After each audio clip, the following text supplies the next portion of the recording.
Olá, hoje vamos mergulhar num material bem interessante sobre a missa católica, um texto chamado Missa Parte por Parte.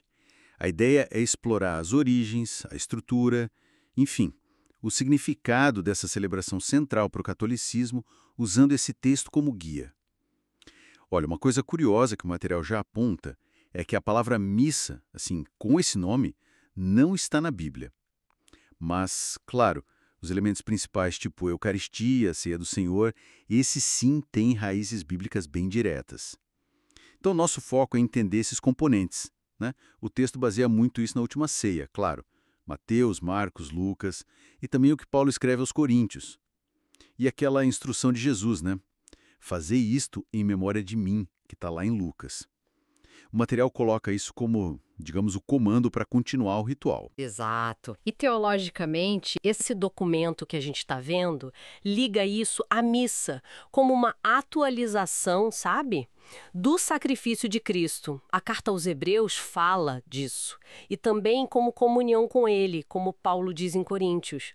A prática lá da igreja primitiva, que Atos descreve, doutrina, comunhão, fração do pão, orações, é vista como a sementinha da estrutura da missa. Entendi.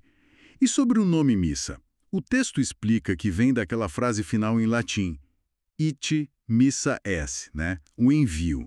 Então, resumindo o que o material diz sobre a essência, é atualização do sacrifício, ceia do Senhor, comunhão e memorial da paixão e ressurreição. Certo?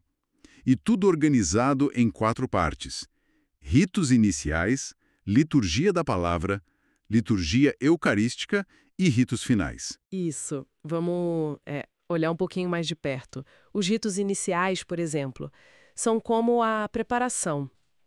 O material fala da genuflexão como adoração, o beijo no altar simbolizando Cristo.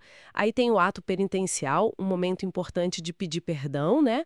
Lembra aquilo de confessai os vossos pecados. Depois vem o glória, um hino à Trindade e a oração coleta, que junta as intenções de todo mundo. Então esses ritos iniciais meio que preparam o espírito, né? Criam um clima para ouvir a palavra. Exatamente, preparam o terreno, digamos assim. E aí, seguindo, a gente entra na liturgia da palavra.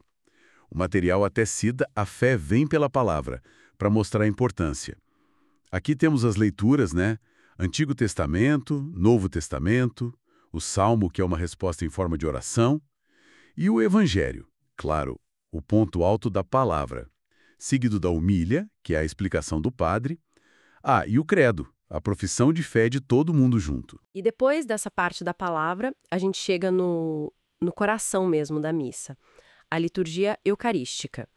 O texto descreve a apresentação do pão e do vinho.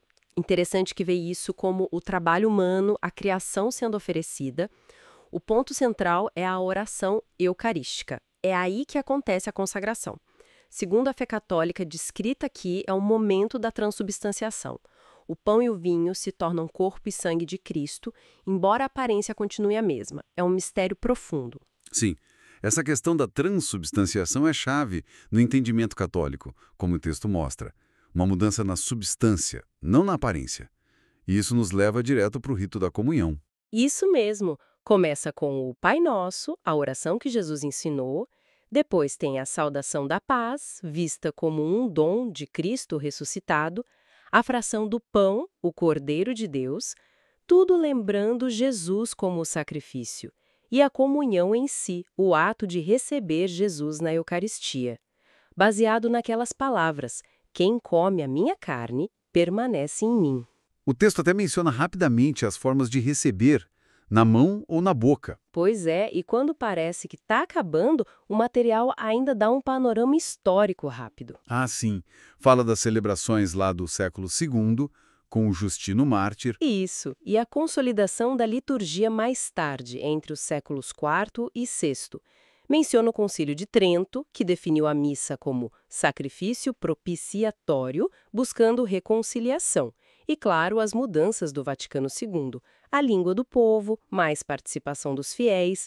O texto lista até as funções, né? Diácono, leitor, acólito, os fiéis, cada um com seu papel. Então, A mensagem que fica desse material é que a missa é vista como essa combinação complexa de memorial, sacrifício, comunhão.